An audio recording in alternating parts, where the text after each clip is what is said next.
বর্ষাকাল মানেই ইলিশ মাছ। আর এই বর্ষার দিনে ইলিশ মাছের অনেক রকম রেসিপি আমরা বানিয়েই থাকি। আর যার মধ্যে থেকে আজ আমি শেয়ার করব সকলের ভীষণই পছন্দের বেগুন ইলিশের রেসিপি।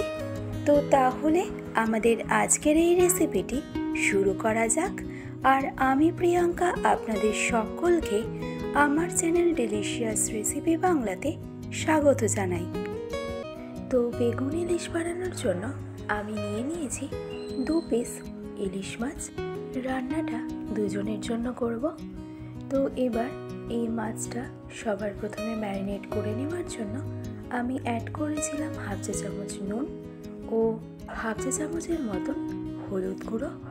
এবার এই নুন আর হলুদটা দিয়ে মাছের এপিট ওপিট দুটো পিঠ খুব হালকা হাতে ম্যারিনেট করে নেওয়ার পর এবার ইলিশ মাছটাকে আমি এই পর্যায়ে রেস্টিংয়ে রাখবো কমপক্ষে 15 মিনিটের মতন, যাতে মাছের মধ্যে নুনটা খুব ভালোভাবে যেতে পারে।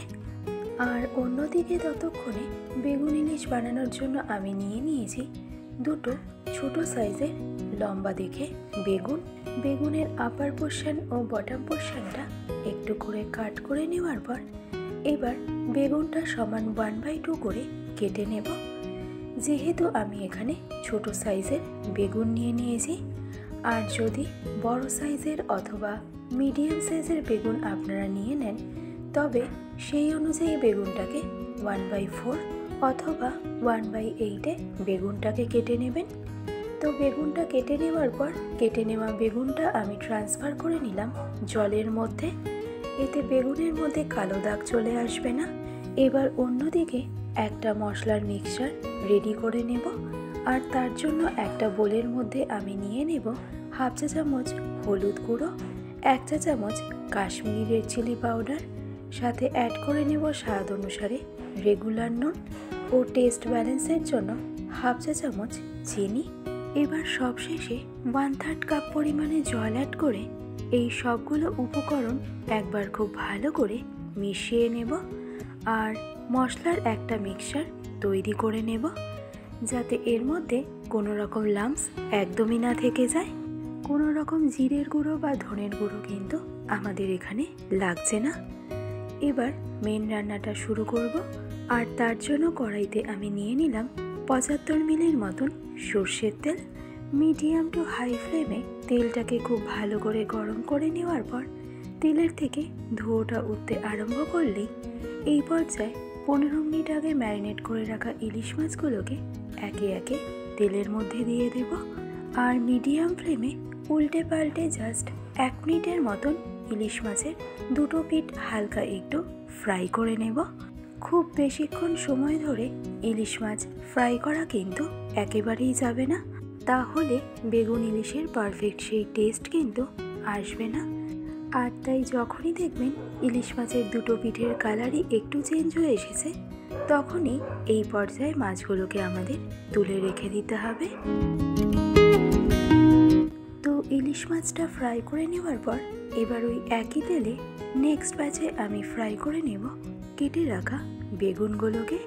গ্যাসের ফ্লেমটাকে একদম হাইতে রেখে উল্টে পাল্টে বেগুনগুলোকে ফ্রাই করে নেব। আর বেগুনগুলোকে আমরা ততক্ষণ পর্যন্ত ফ্রাই করব যতক্ষণ না বেগুনের মধ্যে একটা হালকা লালচে কালার চলে আসছে। আর তার থেকে বেশি কিন্তু বেগুনটাকে ফ্রাই করা একেবারেই যাবে না, কারণ এরপর যখন বেগুনটাকে আমরা ঝোলের মধ্যে কুক করব তখন সে সময় কিন্তু বেগুনটা তাহলে গলে যাবে।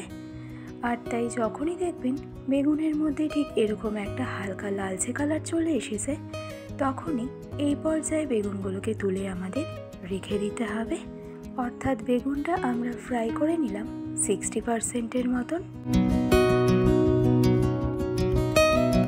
বেগুন ফ্রাই করে নেওয়ার পর এবার ওই একই তেলে ফোড়নে আমি অ্যাড করলাম হাফ চা চামচ কালো জিরে ও সাথে অ্যাড করে নিলাম ঝালের জন্য পরিমাণ মতো চেরা কাঁচা লঙ্কা। এবার লো টু মিডিয়াম ফ্লেমে কাঁচা লঙ্কাটা তেলের মধ্যে জাস্ট 15 থেকে 20 সেকেন্ডের মতন একটু ফ্রাই করে নেওয়ার পর কাঁচা লঙ্কার ফ্লেভারটা খুব সুন্দরভাবে ছেড়ে দিলেই এবার ঠিক এই পর্যায়ে এসে আগে থেকে যে মশলার একটা মিক্সচার তৈরি করে রেখেছিলাম এবার এই মশলার মিক্সচারটাকে ডিরেক্টলি দিয়ে দেব ও তারই সাথে মশলার বাটিটা ধুয়েই অ্যাড করে নেব হাফ কাপের মতন জল।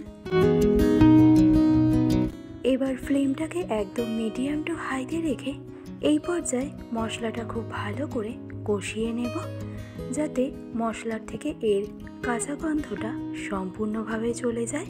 তাও মোটামুটি মিডিয়াম টু হাই ফ্লেমে প্রায় 4 থেকে 5 মিনিট সময় ধরে মশলাটা খুব ভালো করে কুক করে নেওয়ার পর মশলার থেকে যেমন তেলটা ছেড়ে দিয়েছে, তেমনই দেখুন মশলাটাও কিন্তু এক চড়ো মতন হয়ে গেছে।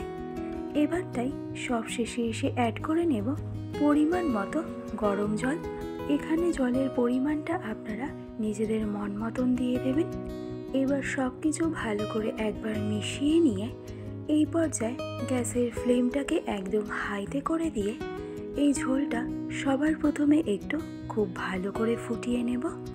আর যখনই দেখবেন ঝোলটা ঠিক এভাবে ফুটতে আরম্ভ করেছে, তখনই এই পর্যায়ে এসে আমাদেরকে দিয়ে দিতে হবে আগে থেকে ভেজে রাখা ইলিশ মাছগুলোকে ও একই সাথে অ্যাড করে নিতে হবে ভেজে রাখা বেগুনগুলোকেও।